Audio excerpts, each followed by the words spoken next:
ನಮಸ್ಕಾರ ಎಲ್ರಿಗೂ, ಇನ್ನೊಂದು ಹೊಸ ವೀಡಿಯೋಗೆ ಸ್ವಾಗತ. ಸೊ ಇವತ್ತು ನಾವು ನಮ್ಮ ನೈಸ್ ರೋಡಲ್ಲಿದ್ದೀವಿ. ಸೊ ಹಾಗೆ ಮಾತಾಡ್ಕೊಂಡು ಹೋಗೋಣ ಬನ್ನಿ. ಲಾಸ್ಟ್ ಟೈಮು ಮೊನ್ನೆ ಅಂದರೆ 4 ದಿನ ಹಿಂದೆ ಊರಿಗೆ ಹೋಗಿದ್ದೆ. ಊರಿಗೆ ಹೋಗ್ತಾ ಮತ್ತೆ ರಿಟರ್ನ್ ಬರ್ತಾ ಬೆಳಗ್ಗೆ ಹೋಗ್ತಾ ಹೋಗಿದ್ದು. ಇಲ್ಲಿ ನೋಡಿದ್ರೆ ಭಯಂಕರ ರಶ್ ಇದ್ದಾರಲ್ಲಪ್ಪ. ಎಷ್ಟು ತಗೋತಾರೆ ಗೊತ್ತಿಲ್ಲ, ಏನು ಕತೆ ಗೊತ್ತಿಲ್ಲ. 75 ಏನೋ ತೊಗೋಬೋದು ಅನಿಸುತ್ತೆ ನನ್ನ ಪ್ರಕಾರ. ನೋಡ್ಬೇಕು ಎಷ್ಟು ತೊಗೊತಾರೆ ಅಂತ. ಮತ್ತು ಇನ್ನೊಂದು ಏನಂದರೆ, ಬೆಳಗ್ಗೆ 6 ಗಂಟೆಯಿಂದ ಸಂಜೆ 6 ಗಂಟೆವರೆಗೂ ಕ್ಲೋಸ್ ಇರುತ್ತೆ ಟೂ ವೀಲರ್ಗಳಿಗೆ. ಯಾವುದೇ ಥರ ಟೂ ವೀಲರ್ಗಳು ಅಲ್ಲೂ ಇರೋಲ್ಲ. ಇವಾಗ 10 ಗಂಟೆ 10:15 ಆಗಿದೆ, 10 ಕಾಲ ಆಗಿದೆ. ಸೊ ಆ ಕಡೆ ಬಂದರೆ ಆ ಕಡೆಯಿಂದನೂ ಬರ್ಬೋದು, ಬೇರೆ ಊರೊಳಗೆ ಏರೆ ಒಳಗೆ.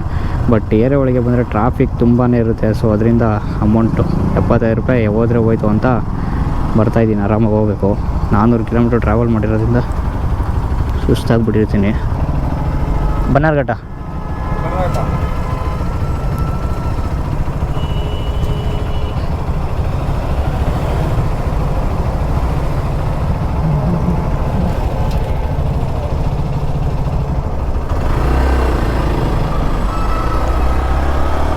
ನೋಡಿದ್ರಲ್ಲ, 25 ರೂಪಾಯಿ ಚೇಂಜ್ ಕೊಟ್ಟವ್ರೆ. ಅಂದರೆ ಅಲ್ಲಿಗೆ 75 ರೂಪಾಯಿ ಆಯಿತು. ಯಾವ ರೇಂಜಿಗೆ ಸ್ಕ್ಯಾಮ್ ಅಂದರೆ ಟೂ ವೀಲರ್ಗಳಿಗೆ ಎಲ್ಲ ಕಡೆನೂ ಫ್ರೀ. ಬಟ್ ಇಲ್ಲಿ ಮಾತ್ರ ನೋಡಿದ್ರೆ ಈ ರೇಂಜಿಗೆ. ಆದ್ರೂ ನಾನು ಆವಾಗಲೇ ಹೇಳ್ದಂಗೆ ರೋಡ್ಗಳೇನು ಅಷ್ಟೇನು ಪರ್ಫೆಕ್ಟ್ ಇರೋಲ್ಲ. ಬನ್ನಿ ನಿಮಗೆ ತೋರಿಸ್ತೀನಿ. ಅಲ್ಲಲ್ಲಿ ಪ್ಯಾಚ್ ವರ್ಕ್ಗಳು, ಅಲ್ಲಲ್ಲಿ ಆಕ್ಸಿಡೆಂಟ್ ಕಾಮನ್ನೇ. ಬಟ್ ಅಷ್ಟು ಬೇಗ ಕ್ಲಿಯರ್ ಮಾಡಲ್ಲ. ಆಮೇಲೆ ಪ್ಯಾಚ್ ವರ್ಕ್ಗಳು ಭಯಂಕರ ನಡೀತೆ. ನೈಸ್ ರೋಡ್ ಅಂದರೆ ಹೆಂಗೆ, ನೈಸ್ ಅಂದರೆ ಹೆಂಗೆ ಫುಲ್ ಸ್ಮೂತಾಗಿರ್ಬೇಕು, ಒಂದು ರೇಂಜಿಗೆ ಇರ್ಬೋದು ಇದೆ. ಬಟ್ ಅಷ್ಟೊಂದಿಲ್ಲ. ಹಾಗೆ ಊರಿಗೆ ಹೋಗಿದ್ನಲ್ಲ, ಹಾಗೆ ಬರ್ತಾ ಒಂದು ಲಾಗ್ ಆಗುತ್ತೆ ನೈಸ್ ರೋಡಲ್ಲಿ ಅಂತ ಮಾಡಿದೆ. ಮತ್ತು ಗಾಡಿ ತೊಗೊಂಡು ಡೆಲಿವರಿ ಆಗಿತ್ತು. ಆ ವಿಡಿಯೋ ಅಪ್ಲೋಡ್ ಮಾಡಿರಲಿಲ್ಲ. ಅದ್ರ ಜೊತೆ ಇದನ್ನು ಆ್ಯಡ್ ಮಾಡಿಬಿಟ್ಟು ಅಪ್ಲೋಡ್ ಮಾಡೋಣ ಅಂತ. ನಾನು ಗಾಡಿ ತೊಗೊಂಡಿದ್ದು ಯುಗಾದಿಗೆ 9ನೇ ತಾರೀಕು ತೊಗೊಂಡಿದ್ದು. ಓಕೆ, ಅದು ನಾನು ಲಾಸ್ಟ್ ಲಾಗಲ್ಲಿ ಹೇಳ್ದಾಗೆ ಫುಲ್ ಕ್ಯಾಶ್ ಕೊಟ್ಬಿಟ್ಟೆ ತೊಗೊಂಡೆ. ಯಾಕಂತ ಹೇಳಿದ್ರೆ ಫುಲ್ ಕ್ಯಾಶು 191 ಆಯಿತು. ಮತ್ತು ಅದೇನೋ 5000 ಕ್ಯಾಶ್ ಬ್ಯಾಕ್ ಅಂತ ಬಂತು, ಏನಂತ ಗೊತ್ತಿಲ್ಲ ಅದು. ಸೊ ಅವರು ಮ್ಯಾನೇಜರ್ ಫೋನ್ ಮಾಡಿ ನಂದು ನಮ್ಮ ಗಾಡಿಯೆಲ್ಲ ಡೀಟೇಲ್ಸು, ಆಧಾರ್ ಕಾರ್ಡೆಲ್ಲ ತೊಗೊಂಡು ಮತ್ತು 5000 ಕ್ಯಾಶ್ ಬ್ಯಾಕ್ ಏನೋ ಬಂತು. ಅದೊಂದು ಸ್ವಲ್ಪ ಅಂದರೆ ಅಲ್ಲಿಗೆ 91 ಸಮಥಿಂಗ್ ಐದು ಕಳೆದ್ರೆ ಅಲ್ಲಿಗೆ ಆಗುತ್ತೆ 1,87,85,000 86,000 ಆಯಿತು. ಅಲ್ಲಿ ಶೋರೂಮಲ್ಲಿ ಒಂದು ಕವರು ಕೂಡ ಕೊಟ್ಟಿಲ್ಲ, ಒಂದು ಹೆಲ್ಮೆಟ್ ಕೂಡ ಕೊಟ್ಟಿಲ್ಲ. ಫುಲ್ಲು ಒಂಥರ ಐಫೋನ್ ಇದು ತೊಗೊಂಡಂಗೆ, ಮೊಬೈಲ್ ತೊಗೊಂಡಂಗೆ. ಓಕೆ, ಪರವಾಗಿಲ್ಲ, ತೊಗೊಂಡ್ರು. ಬಂದು ಇವತ್ತಿಗೆ 9ನೇ ತಾರೀಕು ಅಂದರೆ ಇವತ್ತು 26ನೇ ತಾರೀಕು. ಅಲ್ಲಿಗೆ ನಾನು ಎಷ್ಟು ಓಡಿಸಿದ್ದೀನಿ ಅಂದರೆ ನೀವೇ ನೋಡ್ತಾ ಇರ್ಬೋದು, 1127 ಕಿಲೋಮೀಟ್ರ್ ಓಡಿಸಿದ್ದೀನಿ ಫಸ್ಟ್ ಸರ್ವಿಸ್ ಆಗ್ತೇನೆ. ಸೊ ಇವಾಗ ಹೋಗ್ಬಿಟ್ಟು, ಯಾಕಂದರೆ ನಮ್ಮ ಊರಿಗೆ ಹೋಗಿದೆ ಲಾಂಗ್ ಡ್ರೈವ್ ಅಂತ, ಲೈಕ್ ಊರು ಹಬ್ಬ ಇತ್ತು ಅಂತ. ಅದರಿಂದ ಅಲ್ಲಿಂದ ಹೋಗೋಕ್ಕೆ 420 ಕಿಲೋಮೀಟ್ರ್ ಆಯಿತು. ಅಪ್ ಆ್ಯಂಡ್ ಡೌನ್ ಸೇರಿ 840, ಅಲ್ಲೊಂದು 200 ಕಿಲೋಮೀಟ್ರ್ ಓಡಾಡಿರೋದು. ಮತ್ತು ನಮ್ಮ ಏರಿಯಾದಲ್ಲಿ ಬ್ಯಾಂಗ್ಳೂರಲ್ಲಿ 100 ಕಿಲೋಮೀಟ್ರ್ ಓಡಾಡಿರೋದು. ಎಲ್ಲ ಸೇರಿ 1127. ಈಗ ಹೋಗೋದ್ರೊಳಗೆ 1170, 1200 ಆಗುತ್ತೆ. ಆಲ್ಮೋಸ್ಟು ರೌಂಡ್ ಫಿಗರ್ ಒಂದು 1200 ಆಗುತ್ತೆ. ಫಸ್ಟು ಹೋಗಿ ಸರ್ವಿಸ್ ಬಿಡಬೇಕು ಗಾಡಿನ. ಏನಾಗಿದೆ ಗೊತ್ತಿಲ್ಲ, ಏನು ಪ್ರಾಬ್ಲಮ್ ಏನಿಲ್ಲ. 1200 ಓಡಿಸಿದ್ದೀನಿ, ಏನು ಪ್ರಾಬ್ಲಮ್ ಇಲ್ಲ. ನಾನಾಗೆ ಫುಲ್ ಟ್ಯಾಂಕ್ ಪೆಟ್ರೋಲ್ ಅದೇನೋ ಗೊತ್ತಿಲ್ಲ, ಫುಲ್ ಟ್ಯಾಂಕ್ ಪೆಟ್ರೋಲ್ ಹಾಕಿಸಿದ್ದೆ. ಫುಲ್ ಒಂಚೂರು ಗ್ಯಾಪ್ ಬಿಡ್ಲಂಗೆ ಅದ್ರಲ್ಲಿ ಒಂದು ಸ್ವಲ್ಪ ಲೀಕ್ ಆಗಿತ್ತು. ಅದೊಂದು ಇಶ್ಯೂ ಇದೆ, ಅದೊಂದು ಹೇಳಬೇಕು. ಇಲ್ಲ ನನ್ನದೇ ತಪ್ಪೋ ಇಲ್ಲ ಅವ್ರದ್ದೇ ತಪ್ಪೋ ಗೊತ್ತಿಲ್ಲ. ಸೊ ನಾನೇ ಫುಲ್ ಟ್ಯಾಂಕ್ ಎಲ್ಲ ಟೈಮ್ ಫುಲ್ ಟ್ಯಾಂಕ್ ಹಾಕ್ಸ್ಬೇಡ ಅಂತ ಹೇಳ್ದೆ ನಮ್ಮ ಹುಡುಗ ಗ್ಯಾರೇಜವನು. ಬಟ್ ಫುಲ್ ಟ್ಯಾಂಕ್ ಹಾಕ್ಸ್ದಂಗೆ ಹೆಂಗೆ ಸ್ವಲ್ಪ ಗ್ಯಾಪ್ ಬಿಡಬೇಕಾಗಿತ್ತು ಅಂತ ಹೇಳ್ದೆ. ಗೊತ್ತಿಲ್ಲ, ಅದೊಂದು ಇಶ್ಯೂ ಇದೆ. ಅದು ಬಿಟ್ಟರೆ 1200 ಓಡಿಸಿದ್ದೀನಿ ಇಲ್ಲಿವರೆಗೂ. ಈ ವಿಡಿಯೋ ನೋಡ್ತಾ ಇದ್ದೀರಿ, ಇಲ್ಲಿವರೆಗೂ 26ನೇ ತಾರೀಕು ಇದು ವಿಡಿಯೋ ಮಾಡ್ತಾ ಇರೋದು. 26ನೇ ತಾರೀಕು ಎಲೆಕ್ಷನ್ ಡೇಟು ವಿಡಿಯೋ ಮಾಡ್ತಾ ಇರೋದು. 1128 1030ವರೆಗೂ ಓಡಿಸಿದ್ದೀನಿ ಅಂದ್ಕೊಳ್ಳಿ. ಅಲ್ಲಿವರೆಗೂ ಏನೂ ಪ್ರಾಬ್ಲಮ್ ಇಲ್ಲ. ತುಂಬಾ ಖುಷಿಪಟ್ಟರು ಊರಲ್ಲಿ ಗಾಡಿ ತೊಗೊಂಡಿರೋದು. ಲೈಕ್ ಗಾಡಿ ತುಂಬಾ ಖುಷಿಪಟ್ಟರು ಅಂದರೆ ಫ್ಯಾಮಿಲಿಯವರು. ಓಡಿಸಿ ಚೆನ್ನಾಗಿದೆ, ಶಾಕ್ ಅಬ್ಸರ್ ಎಲ್ಲ ಸಖತ್ತಾಗಿದೆ, ಓಡೋದೇ ಗೊತ್ತಾಗಲ್ಲ ಅಂತ ತುಂಬಾ ಖುಷಿಪಟ್ಟರು. ಇಷ್ಟ ಆಯಿತು ಗಾಡಿ ತೊಗೊಂಡಿದ್ದಕ್ಕೂ. ಅಂದರೆ ನಾನು ಗಾಡಿ ತೊಗೊಳ್ಳಬೇಡುವ ಅಂತ ಇತ್ತು, ತುಂಬಾ ಕನಸಿತ್ತು. ಇದು 3 ತಿಂಗಳಿಂದನೂ 3 ವರ್ಷದಿಂದನೂ ಈ ಗಾಡಿ ತೊಗೋಬೇಕಂತ ಕನಸಿತ್ತು. ನನ್ನ ಹತ್ರ ಒಂದು ಡಿಯೋ ಇದೆ, ಅದು ತೊಗೊಂಡು 4 ವರ್ಷ ಆಯಿತು.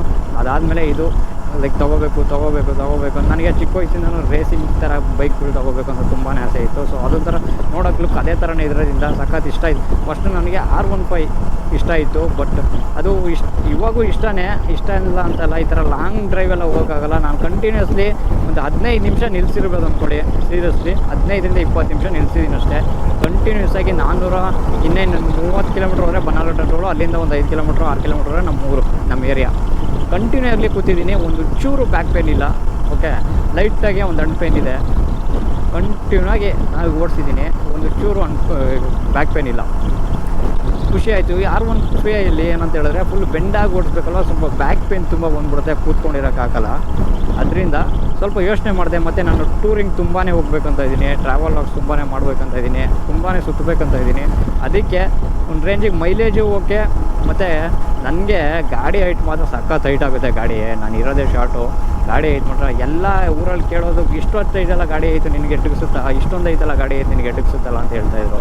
ಸೊ ಅದೇನೋ ಗೊತ್ತಿಲ್ಲ, ಒಂದು ರೇಂಜಿಗೆ ಗಾಡಿ ಇಷ್ಟಪಟ್ಟು ತೊಗೊಂಡಿದ್ದೀವಿ ಅಂದಮೇಲೆ ಇಷ್ಟಪಟ್ಟು ಹೆಂಗೋ ಪಳಗ್ಬಿಡುತ್ತೆ ಗಾಡಿ. ನಮಗೆ ಹೈಟ್ ಮ್ಯಾಟ್ರ್ ಆಗೋಲ್ಲ, ನಿಲ್ಲಿಸೋಬೇಕಾದ್ರೆ ಮತ್ತು ಗಾಡಿ ಸ್ಟಾರ್ಟ್ ಮಾಡೋಬೇಕಾದ್ರೆ ಗಾಡಿ ಹೈಟ್ ಬೇಕಾಗುತ್ತೆ, ಬಿಟ್ಟರೆ ನಿಯಂತಕ್ಕೂ ಗಾಡಿ ನೆಸೆಸಿಟಿ ಆಗೋಲ್ಲ ಕಾಲು ಹೈಟು. ಓಕೆ, ನಾನು ಹೇಳೋದಂತೆ ನಿಮ್ಗೆ ಇಷ್ಟಪಟ್ಟಿದ್ರು ಅಂತ ಹೇಳಿದ್ರೆ ಅದು ಹೈಟು, ವೆಯ್ಟು, ವಿಡ್ತು, ಅಮೌಂಟ್ ನೋಡಲೇಬೇಕಾಗುತ್ತೆ. ಹೈಟು ವೆಯ್ಟ್ ಎಲ್ಲ ನೋಡಬೇಕಾಗುತ್ತೆ. ವಿಡ್ತ್ ಲೆಂತು ಬೇಕಾದ್ರೆ ನಾನು ಹೇಳೋದ್ನಲ್ಲ, ಒಂದು 1/2 ಇಂಚಷ್ಟು ಸೀಟು ಕಟ್ ಮಾಡಿಸಿದ್ದೀನಿ. ಅದು ವಿಡ್ತ್ ಲೆಂತಲ್ಲಿ ಸ್ವಲ್ಪ ಕಟ್ ಮಾಡಿಸಿದ್ದೀನಿ, ಒಂದು 1/2 ಇಂಚಷ್ಟು. ಒಂದು ರೇಂಜ್ ಕಾಲು ಎಟಕ್ಸುತ್ತೆ. ನಾನು ಯಾವಾಗಲೂ ಓಡಿಸ್ಬೇಕಾದ್ರೆ ಶೂ ಹಾಕ್ಕೊಂಡೇ ಓಡಿಸ್ಬೇಕು, ಸ್ಲಿಪ್ಪರೆಲ್ಲ ಕಾಲು ಎಟಕ್ಸಲ್ಲ. ಹೋಗ್ತಾ ಗಾಡಿ ಅಭ್ಯಾಸ ಆಗುತ್ತೆ, ಓಡಿಸ್ತಾ ಅದರಲ್ಲೇನು ಪ್ರಾಬ್ಲಮ್ ಏನಿಲ್ಲ. ನೋಡುವ ಮುಂದೆ ತುಂಬಾ ಟ್ರಾವೆಲಿಂಗ್ ಮಾಡಬೇಕಾದ್ರೆ. ಟ್ರಾವೆಲಿಂಗ್ ತುಂಬ ಹುಚ್ಚು ನನಗೆ ಟ್ರಾವೆಲಿಂಗ್ ಮಾಡಬೇಕಂತ ಟ್ರಾವೆಲ್ ಮಾಡೋಣ ಅಂದ್ಕೊಂಡಿದ್ದೀನಿ. ಇದು ಒಂದು ರೇಂಜಿಗೆ ಸಕ್ಕತ್ತಾಗಿತ್ತು ಅಂದ್ಕೊಳ್ಳಿ. ಇದು 420 ಕಿಲೋಮೀಟ್ರ್ ಹೋಗ್ತಾ 420 ಕಿಲೋಮೀಟ್ರ್ ಬರ್ತಾ ಒಂದು ರೇಂಜಿಗೆ ಖುಷಿ ಆಯಿತು. ಗಾಡಿ ಓಡಿಸಿದ್ವು ಒಂದು ಗಾಡಿಗಳು ಒಂದೊಂದು ಟೈಮ್ ಫಸ್ಟ್ ಗಾಡಿ ಶೋರೂಮಿಂದ ತಂದು ಸ್ವಲ್ಪ ದಿನಕ್ಕೆ ಏನೋ ಒಂದು ರೇಂಜಿಗೆ ಏನೋ ಪ್ರಾಬ್ಲಮ್ ಆಗಿಬಿಡುತ್ತೆ, ಮೇಜರ್ ಆ ಥರ. ಸೊ ನನಗೆ ಆ ಥರ ಯಾವುದೇ ಥರ ಇಶ್ಯೂ ಆಗಿಲ್ಲ, ಅದೊಂದು ಖುಷಿ ವಿಚಾರ.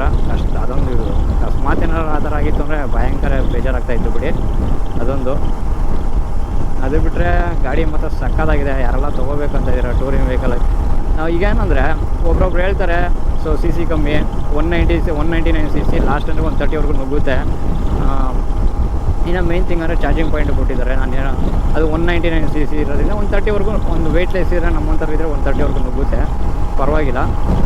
ಅದು ಬಿಟ್ಟರೆ ಓಕೆ. ಒಬ್ರೊಬ್ರು ಹೇಳ್ತಾರಲ್ವಾ, ಸೊ ಸಿ ಸಿ ಕಮ್ಮಿ ಗುರು, ಹೈವೇಲೆಲ್ಲ ಬೋರ್ ಹೊಡಿತೆ ಅಂತ. ಹೌದು, ಬಟ್ ನೀವೇನಾದರೂ 100 cc 100 ಒಂದು ರೇಂಜಿಗೆ ಸ್ಕೂಟಿಗಳಿಂದ ಬಂದಿರ್ತೀರ, ಡಿಯೋಗಳಿಂದ ಬಂದಿರ್ತೀರ, ಇಲ್ಲ ಸ್ಪೆಂಡರ್ ಪ್ಲೇಸು, ಈ ಥರ ಗೇರ್ ಗಾಡಿಗಳಿಂದ ಬಂದಿರ್ತೀರ. ಅಂದರೆ 100 cc ಒಳಗಡೆ 110 20 cc ಒಳಗಡೆ ಬಂದಿರ್ತೀರ ಅಂದ್ಕೊಳ್ಳಿ. ಇದು ಮಾತ್ರ ಕುದುರೆ ಥರ ನುಗ್ಗುತ್ತೆ. ಇದು ಇಷ್ಟ ಆಗುತ್ತೆ. ಒಬ್ಬರೊಬ್ರು 200 cc 300 cc 400 cc ಅಲ್ಲಿಂದ ಬಂದು ಎಕ್ಸ್ಪಲ್ಸಿಗೆ ಬರ್ತಾರೆ ಅಂದ್ಕೊಳ್ಳಿ.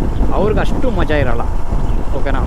ಅವ್ರಿಗಷ್ಟು ಮಜಾ ಇರೋಲ್ಲ. ಮತ್ತು ಇನ್ನೂ ಒಂದು ಅಂದರೆ ಆಫ್ ರೋಡ್ಗೆ ಮಾತ್ರ ಮಾಡ್ತಿದ್ದು ಗಾಡಿ ವೆಯ್ಟ್ಲೆಸ್ ಗಾಡಿ ಇದು. ನಾನು ವೆಯ್ಟ್ಲೆಸ್ಸು, ಗಾಡಿನೂ ವೆಯ್ಟ್ಲೆಸ್. ಸೀರಿಯಸ್ಲಿ ರೇಂಜಿಗೆ ಅಲ್ಲೇ ತಿರುಗಿಸ್ಬೋದು ಅಂದ್ಕೊಳ್ಳಿ ಗಾಡಿನ. ಅಂದರೆ ಅಲ್ಲೇ ತಿರುಗಿಸ್ಬೋದು ಗಾಡಿನ. ಮತ್ತು ಆಫ್ ರೋಡಿಗೆ ಹೋಗ್ತೀನಿ, ಮತ್ತು ಯಾವುದಾದ್ರು ಕಚಡ ರೋಡ್ಗೆ ಹೋಗ್ತೀನಿ, ರೋಡ್ ಸರಿ ಇಲ್ಲ ಅನ್ನೋಕ್ಕೆ ಬೇರೆ ರೋಡ್ಗೆ ಹೋಗೋದು ಬೇಡ, ನಮ್ಮ ಬೆಂಗಳೂರಲ್ಲಿ ರೋಡ್ ಸರಿ ಸಾಕು. ಬೆಂಗಳೂರಲ್ಲಿ ಮಾತ್ರ ಆಫ್ ರೋಡ್ ಮಾಡ್ತೀನಿ ಅಂದರೆ ಈ ಗಾಡಿ ತೊಗೊಳ್ಳಿ, ಆರಾಮಾಗಿ ತೊಗೋಬೋದು. ಹಳ್ಳದಿನ್ನೇ ಏನು ಫೀಲ್ ಆಗಲ್ಲ ಗುರು. ಒಂಥರ ಹಳ್ಳದಿನ್ನೇ ಸಿಗ್ಬೇಕು, ಹುಡ್ಕೊಂಡು ಹೋಗ್ತೀರಾ ನೀವೇ ಗಾಡಿ ತೊಗೊಂಡ್ರಿ ಅಂತ ಹೇಳಿದ್ರೆ. ನಾನು ಅದು ಕನ್ಫರ್ಮ್ ಮಾಡ್ತೀನಿ. ಒಂದು ರೇಂಜಿಗೆ ಸಕ್ಕತ್ತಾಗಿದೆ ಗುರು, ಫೀಲ್ ಮಾತ್ರ. ಗಾಡಿ ಇಷ್ಟ ಆಯಿತು. ನಾನು ಎಷ್ಟೋ ನನ್ನ ಕಸಿನ್ಗೂ ಗೊತ್ತು, ವಿಡಿಯೋ ನೋಡ್ತಾಯಿದ್ರೆ ನನಗೆ ತುಂಬಾ ಸ್ವಲ್ಪ ಅಂದರೆ ಅಮೌಂಟು 2 ಲಕ್ಷ ಮಾಡಬೇಕಾ, ಅದ್ರ ಬದಲು ಏನಾದ್ರು ನಮ್ಗೆ ಗೊತ್ತಲ್ಲ ಮಿಡಲ್ ಕ್ಲಾಸ್ ಏನು ಥಿಂಕಿಂಗ್ ಇರುತ್ತೆ ಅಂತ. 2 ಲಕ್ಷ ಮನೆ ಕೊಟ್ಬಿಡ್ಬೋದಲ್ಲ, ಮನೆಯಲ್ಲೇ ಏನಾದ್ರು ಮಾಡ್ತಾರಲ್ವ. 2 ಲಕ್ಷ ತೊಗೊಂಡು ನಾನು ಏನು ಸುಮ್ಮನೆ ಗಾಡಿ ತೊಗೊಳ್ಳೋದು ಅಂತ ಅಷ್ಟು ದೊಡ್ಡ ಅಮೌಂಟ್ ಕೊಟ್ಟು ಅಂತ ಒಂದು ರೇಂಜಿಗೆ ಎಲ್ಲ ಮಿಡಲ್ ಕ್ಲಾಸ್ಗಳಿಗೂ ಅಷ್ಟು ಅಮೌಂಟ್ ಅಡ್ಜಸ್ಟ್ ಮಾಡಿದ್ರೂ ಕೂಡ ತಲೆಯಲ್ಲಿ ಇರುತ್ತೆ ಕಷ್ಟ ಅಂತ ಬಂದಾಗ. ಸೊ ನಾನು ತುಂಬಾ ಯೋಚನೆ ಮಾಡಿದೆ, ತುಂಬ ಹತ್ತಿರ ಇರೋರನ್ನೆಲ್ಲ ಕೇಳಿದೆ. ಸೊ ಅವ್ರು ಹೇಳಿದ್ದು ಒಂದೇ, ನಿನಗೆ ಇಷ್ಟಪಟ್ಟಿದೆಯಲ್ವಾ ತಗೋಬಿಡು, ಮತ್ತೆ ನಿನಗೆ ಇಲ್ಲಿ ಫೀಲ್ ಆಗುತ್ತೆ. ತಗೋಬಿಟ್ಟೆ ಅಂತ ಹೇಳಿದ್ರೆ ಒಂದು ರೇಂಜಿಗೆ ಫೀಲ್ ಇರೋಲ್ಲ ಅಷ್ಟು, ಆಮೇಲೆ ಒಂದು ರೇಂಜಿಗೆ ಚೆನ್ನಾಗಿರುತ್ತೆ ಅಂತ ಹೇಳಿದ್ರೆ. ಹೌದು ಕರೆಕ್ಟ್ ಅವ್ರು ಹೇಳಿದ್ದು. ತೊಗೊಂಡಾದ್ಮೇಲೆ ಈಗ ಒಂಥರ ಖುಷಿ ಇತ್ತು. ನನ್ನ ಹತ್ರ 2 ಲಕ್ಷ ಇತ್ತು, ಬಟ್ ತೊಗೊಳೋಕ್ಕಿಂತ ಹಿಂದಿನ ದಿನ, ಒಂದು ವಾರ ಹಿಂದೆ, ಒಂದು ತಿಂಗಳು, ಒಂದು 15 ದಿನ ಹಿಂದೆ ತುಂಬಾ ಯೋಚನೆ ಮಾಡಿದ್ದೀನಿ ನಾನು. ತೊಗೋಬಾರ್ದಾ, ಅದೇ ಕಾಸೆ ಮನೆ ಕೊಟ್ಟರೆ ಏನಕ್ಕಾದ್ರು ಯೂಸ್ ಮಾಡ್ತಾರೆ, ಏನಕ್ಕಾದ್ರು ಕಷ್ಟಕ್ಕೆ ಬರುತ್ತೆ. ಅಂತ. ಬಟ್ ಅದು ತೊಗೊಂಡಿಲ್ಲ ಅಂದರೆ ತುಂಬಾ ಲೈಫ್ ಲಾಂಗ್ ಫೀಲ್ ಉಳ್ಕೊಂಡ್ಬಿಟ್ಟಿರೋದು. ಮುಂದೆ ತೊಗೊಳಕ್ಕೆ ಆಗ್ತಾಯಿತ್ತೋ ಇಲ್ಲೋ ಗೊತ್ತಿರಲಿಲ್ಲ ಕಮಿಟ್ಮೆಂಟಿಂದ. ಸೊ ತೊಗೊಬಿಟ್ಟಿದ್ದಕ್ಕೆ ಒಳ್ಳೆಯ ಕೆಲಸ ಮಾಡಿದ್ದೀನಿ. ಅದು ಫುಲ್ ಕ್ಯಾಶ್ ಕೊಟ್ಟು ತೊಗೊಂಡಿದ್ದಕ್ಕೆ ಯಾವುದೇ ಥರ EMI ಚೆಕ್ ಬೌನ್ಸು ಅವ್ರು ಹಿಡಿತಾರೆ ಇವ್ರು ಹಿಡಿತಾರೆ, ಸೀಸಿಂಗ್ ಮಾಡ್ತಾರೆ, EMI ಇದಾಗುತ್ತೆ. ಏನೂ ತೊಂದರೆ ಇಲ್ಲ ಗುರು, ಆರಾಮಾಗಿ ನಾವು ಮಾಡ್ಕೊಂಡು ಹೋಗ್ಬೋದು. ಚೆನ್ನಾಗಿದೆ. ಯಾರು ತೊಗೋಬೇಕು ಈ ವಿಡಿಯೋ ನೋಡ್ತಾ ಇರೋರು, ತೊಗೋಬೇಕಂತ ಇದ್ರೆ ತೊಗೋಬೇಡಿ. ಲೈಫ್ ಅಷ್ಟೇ ಎಂಜಾಯ್ ಮಾಡಬೇಕು. ಅದ್ರ ಜೊತೆಗೆ ಫ್ಯಾಮಿಲಿ ನೋಡ್ಕೋಬೇಕು, ಅದ್ರ ಜೊತೆಗೆ ನಮ್ಮ ಕಮಿಟ್ಮೆಂಟು ನೋಡ್ಕೋಬೇಕು, ಅದ್ರ ಜೊತೆಗೆ ನಮ್ಮನ್ನು ನಾವು ನೋಡ್ಕೋಬೇಕು. ಎಲ್ಲ ಟೈಮು ದುಡಿ ಅಂದರೆ ಆಗಲ್ಲ, ಸ್ವಲ್ಪ ಸುತ್ತಾಡಬೇಕು. ಇರೋದೇ ಒಂದು ಲೈಫ್ ಅಲ್ವಾ. ಸೊ ಅದಕ್ಕೆ ಅದನ್ನು ಯೋಚನೆ ಮಾಡಿಬಿಟ್ಟು ತೊಗೊಂಬಿಟ್ಟೆ. ಅಕಸ್ಮಾತ್ 2 ಲಕ್ಷ ಇತ್ತು ಅಂದ್ಕೊಳ್ಳಿ, ಮನೆ ಕೊಟ್ಟಿದೆ ಅಂದರೆ ಅರ್ಧ ಹಬ್ಬ ಆಗ್ಬಿಟ್ಟಿರೋದು. ಅದು ಎಲ್ಲೆಲ್ಲಿ ಹೋಗಿ ಯಾವ್ಯಾವ ಥರ ಭಾಗ ಆಗಿಬಿಟ್ಟಿರೋದು, ಯಾವ್ಯಾವ ಥರ ಸ್ಪ್ಲಿಟ್ ಆಗಿಬಿಟ್ಟಿರೋದು ಅದಂತೂ ನನಗಂತೂ ಗೊತ್ತಿಲ್ಲ ಸೀರಿಯಸ್ಲಿ. ಪಕ್ಕ ನನಗಂತೂ ಆಗಿರೋದು. ಒಂದು ರೇಂಜಿಗೆ ಇಷ್ಟ ಆಯಿತು ಗಾಡಿ ತೊಗೊಂಡು. ಅಂದರೆ ನಮ್ಮೂರಿಗೆ ಸ್ವಂತ ಗಾಡೀಲಿ ನಮ್ಮೂರಿಗೆ ಹೋಗಿ ಅಲ್ಲಿ ಓಡಾಡೋ ಬರೋ ಮಜಾ ಇದೆಯಲ್ಲ, ಅದೊಂಥರ ಚೆಂದಾಗಿರೋ ಗಾಡಿ ಮಾತ್ರ. ಹಿಂದೆ ಬ್ಯಾಗ್ ಹಾಕ್ಕೊಂಡು ಬ್ಲೂಟೂತ್ ಬೇರೆ ಹಾಕ್ತಿದ್ದೀನಿ ಅಂತ ಹೇಳಿದೆ ಓದ್ ವಿಡಿಯೋದಲ್ಲಿ. ಹೆಲ್ಮೆಟ್ಗೆ ಒಳ್ಳೆ ಸಾಂಗ್ ಹೋಗೋರು. ಕರೆಕ್ಟಾಗಿ ನಮ್ಮ ಮನೆ ಹತ್ರ ಆನ್ ಮಾಡಿದ್ದು, ಕರೆಕ್ಟಾಗಿ ಇಲ್ಲಿ ಟೋಲ್ ಹತ್ರ ಬಂದ್ಬಿಟ್ಟು ಆಫ್ ಆಗಿದೆ. ನೆಲಮಂಗಲ ಟೋಲ್ ಹತ್ರ ಹೋಗಿ ಬಂದ್ಬಿಟ್ಟು ಆಫ್ ಆಗಿದೆ. ಒಂದು ರೇಂಜಿಗೆ ಖುಷಿ ಆಯಿತು, ಸಖತ್ ಇಷ್ಟ ಆಯಿತು. ಲಾಗ್ ಈ 2 ದಿನ, ಈ 1 ವಾರ ಮಾತ್ರ ಸಖತ್ ಎಂಜಾಯ್ ಮಾಡಿದೆ ನಾನು.